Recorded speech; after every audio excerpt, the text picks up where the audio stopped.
Over the past few months, we have been talking a lot about the storms in Northern California. I mean, this is the view over South Lake Tahoe this week. Look at that, just absolutely gorgeous. But there is still a threat. All of this snow, it has to go somewhere. And now we know the snow has taken another life.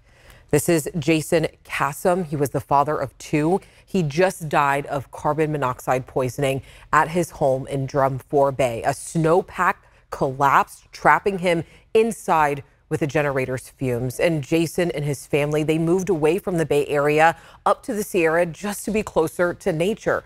But in tonight's main point, as Luke Cleary shows us, this winter brought more than this family bargained for.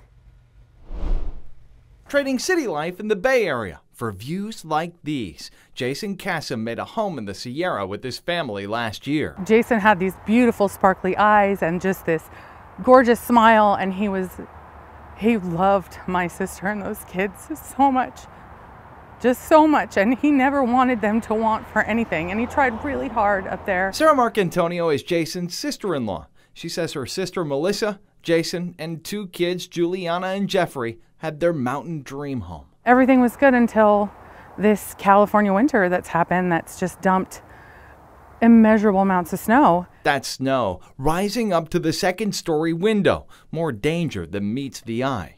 On Wednesday, a heavy storm knocked out power, and Jason didn't want the generator to run out of gas while the kids were washing up. So he just said, I'm gonna go put gas in the generator and I'll be right back. The generator was in a structure on the side of the home. A snowbank collapsed, trapping Jason inside along with the fumes.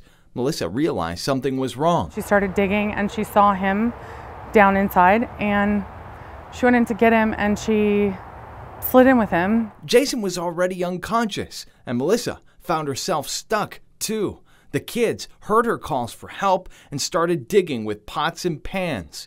Juliana called 911, but first responders got stuck in the snow. It took an hour and a half for them to get there. An off-duty firefighter in the area got word and rushed over to help. Got the kids in the house to safety, and he dug and he dug and he pulled my sister straight up.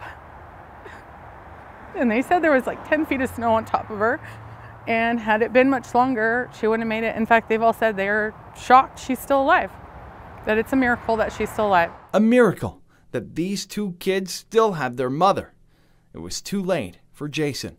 He died of carbon monoxide poisoning. She's going to be the only provider for them, and I know she's so scared. Now that he's gone, Jason's family remembering him for those blue eyes and his love of life. He was a wonderful man. He was a wonderful man, and he tried extraordinarily hard to just make their lives wonderful. And rethinking their lives on the mountain.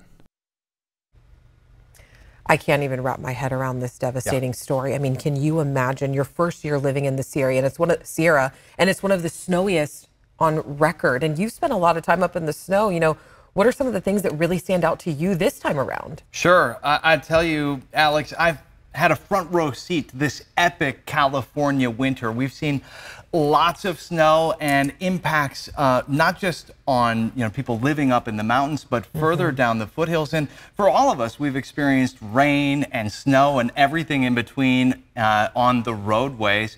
In fact, on one of the stories that I was on my way to cover, we saw a traffic accident unfold right in front of us. What you're looking at right now, this is drone video that we shot in the community of Forest Hill.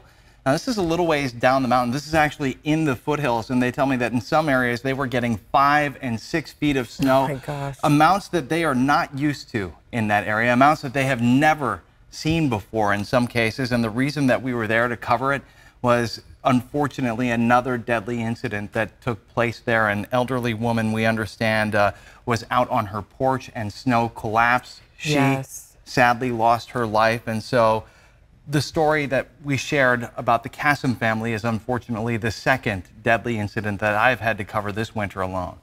And I mean, we're still watching this because all that snow, it has to melt. And so I know that you talked to rescue crews recently. Yeah. What are they saying about all this snow that's getting ready to melt? So just before joining you here, I spoke with the drowning accident rescue team that operates here locally.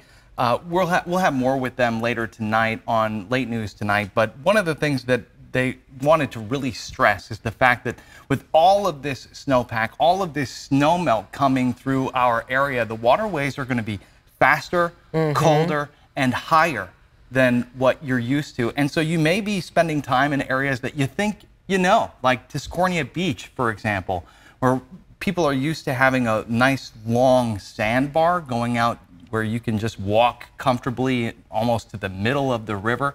That may not be there as a result of this increased water flow. So it's just really important that you take caution and always wear a life jacket when you're on the river. That's right, Lou. Thank you.